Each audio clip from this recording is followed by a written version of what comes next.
Hey everyone, welcome to another $1,000 strap search. I've got my $1,000 in singles here and I'm about to show you what I found. But before I do, let's talk about this week's tip. This is the first video I'm recording since I got back from vacation. That's right, I just got back from Vegas and I go out there for 2 weeks every couple months or so. And one of the things I do when I go out there is every casino I go to, I grab a strap of singles. And my goal is to bring back 5,000 singles from Vegas every time. Now, some people think this is a little crazy. Maybe it is, maybe it isn't. But what I would like to point out is while I'm on vacation, it still allows me to partake in my hobby. The other thing is that, well, let's face it, Vegas can get expensive. And if you're on a losing streak, nothing is better than being able to take a day off and roam the town, going to all the different casinos, picking up straps of singles. So it's a good mental break as well. It does keep you a little bit grounded into your home thoughts, because when you're in Vegas for 2 weeks, it's easy to just lose your mind and forget that the real world is out there. So it's always nice to have, little reminders that the world is still going on. All right, let's take a look at what I found. To start with, these first notes are all from the outskirts. That would be Arizona Charlie's, Sam's Town, Aliante, the Palms, the Gold Coast, Boulder Station, Rio, Suncoast, Durango, and Jerry's Nugget. These are all the places that I got notes for this particular video. And let's see what we got here. Starting off with the Where's George. This Where's George came from Durango. The next note we've got here, this one came from Sam's Town, and it's got a little bit of green here. Odds are that's probably just pen or marker or anything, but it's really close to the color, so it might be a drop of green. It might be an ink smear. Is it worth anything? No, it's just a tiny little ink smear. Am I going to hold on to it? Absolutely. I found an ink smear, potential ink smear anyway, in circulation. I don't think it has any additional value, but that doesn't change the fact that I think it's still cool.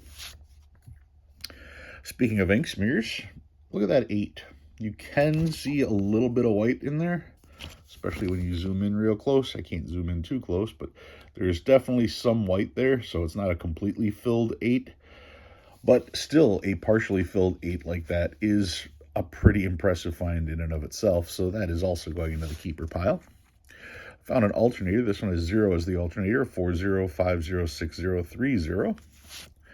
And another alternator with 1s, 10161918. Some people will call this a birthday note.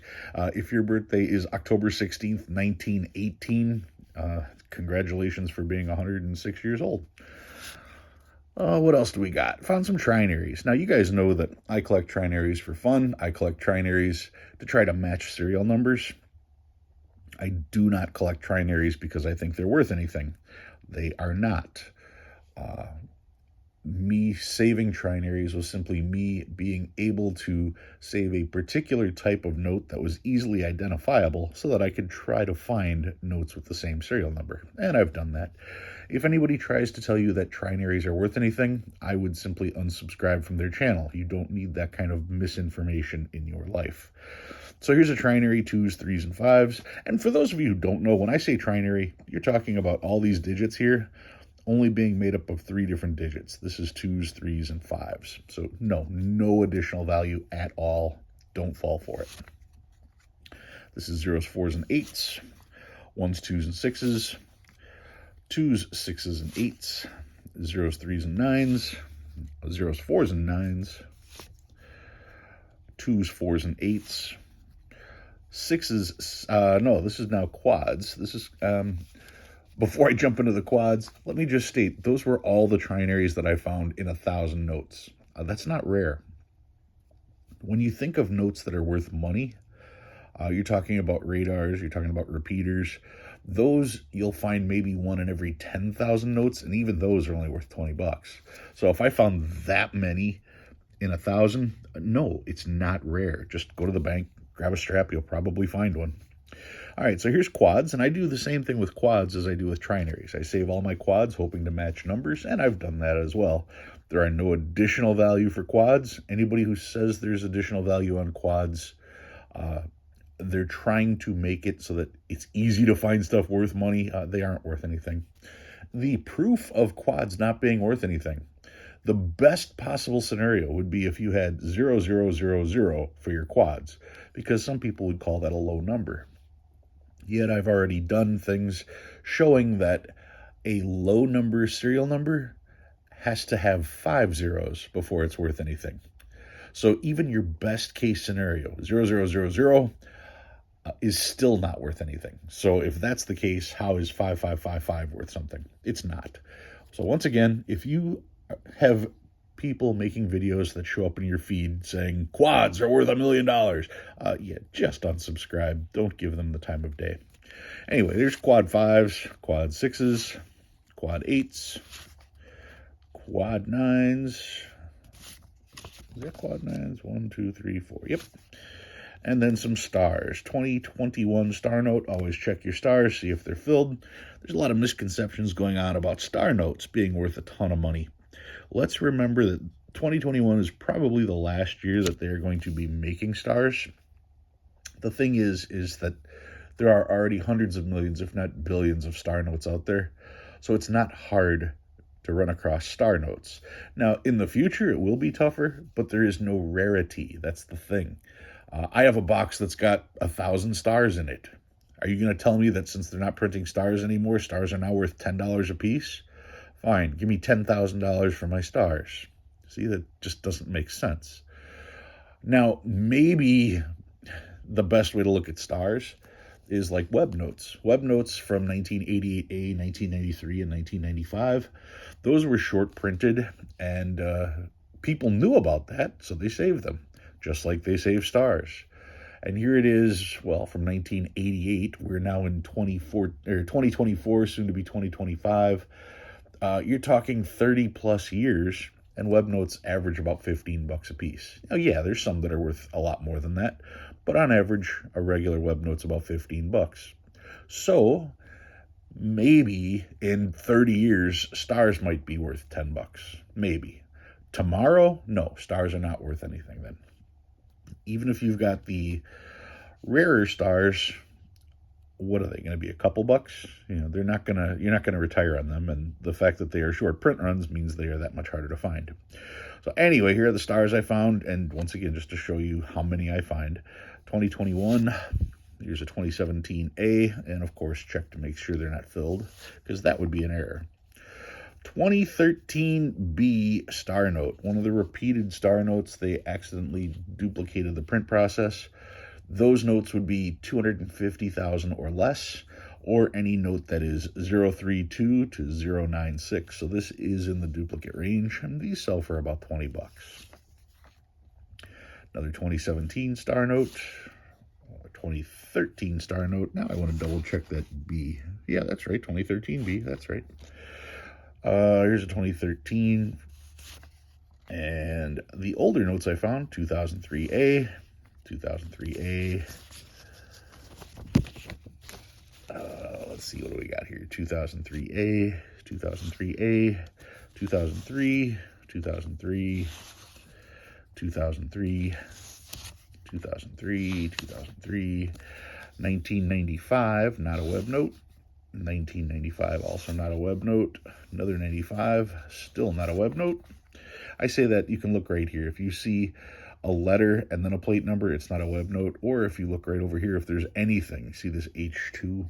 Yeah, that's the location on the sheet. Web notes didn't have a location, so those aren't webs. 1995, and the oldest note I found was from 1977. Now, before I finish out with my finds this week, like I said, I got these notes on the outskirts casinos, and one of those casinos was Arizona Charlie's. And I ran into Tanya. Hi, Tanya. How you doing? Tanya actually is a subscriber of mine, so that was interesting to be recognized when I went there. And she said, oh, yeah, I watch you. I remember you. So I thought that was really neat. So, Tanya, thank you for remembering me and saying hi. I appreciate that. All right. So what do I have this week? Well, I pulled out this. This, as you can see, is a 1928 $20 note. This is the first year that we had these small size notes. Now the 28 series is the fun size because that has the numeral as the digit. So this one, instead of having a giant G here for Chicago, it's got 7. So the 7 matches the 7s in the corner. And of course, the serial number starts with G, which would be the 7th letter of the alphabet. 7, of course, represents Chicago, as you can see right there. The other cool thing about these certificates, some people will call them gold certificates. They're not. It says redeemable in gold on demand at the United States Treasury or in gold or lawful money at any Federal Reserve Bank. The thing to remember is that all money in 1928 was redeemable in gold because we had gold coins. In fact, we had $20 gold coins. So yes, you could take this to the bank and get a $20 gold coin, which would be the equivalent of 1 ounce of gold. Now, I want you to let this one sink in for a minute. This was the value of 1 ounce of gold in 1928. Do you think there are more 1 ounces of gold? Or do you think there are more 1928 $20 bills in circulation? Yeah, I'd be willing to bet that there's a lot less 1928 $20 bills in circulation. Yet this and 1 ounce of gold were both valued at the same. So that means either 1 ounce of gold is ridiculously overpriced, or this $20 bill is ridiculously underpriced. What do I mean by that? Well, this one has a $65 price on it. I didn't pay that much. I got this off of eBay. I don't remember off the top of my head what I paid for it. But I know that I got a good enough deal on it that it'll probably show up in one of my auctions. Let's take a look at the book and see what the book has to say. Now, when I say take a look at the book, you know I'm talking about Paper Money of the United States. And let's flip this open. Here we go. There is the 1928 $20 bill, and if we look, it is the G series, which is 2050G. They printed 10 million of these, and in a VF20, it grades out at about 60. Choice on circulator, you're talking $225. Far cry from the $2,600 that an ounce of gold is currently worth. So maybe an ounce of gold is a little bit high, and you know something? Maybe these notes are just a little underpriced. Something to think about. Anyway, they're not making any more of these, even though they are still mining gold. In fact, every day somebody probably has one of these in a box in an attic and accidentally gets thrown away. So every day I'd be willing to bet that there are less and less of these around. To me, that's the formula for making something worth more, when there's less of it. That and when people actually want it. And, well, like I said, for small currency, this is the first year for it. Can't get too much more in demand than that. All right, that's what I've got for you guys this week, the 1928 first-year small series $20 bill. If you learned anything new, go ahead and hit that like button. If you like what you see and you want to see more, please subscribe. Love reading all your comments. Guys, thanks for watching. I'll see you next time.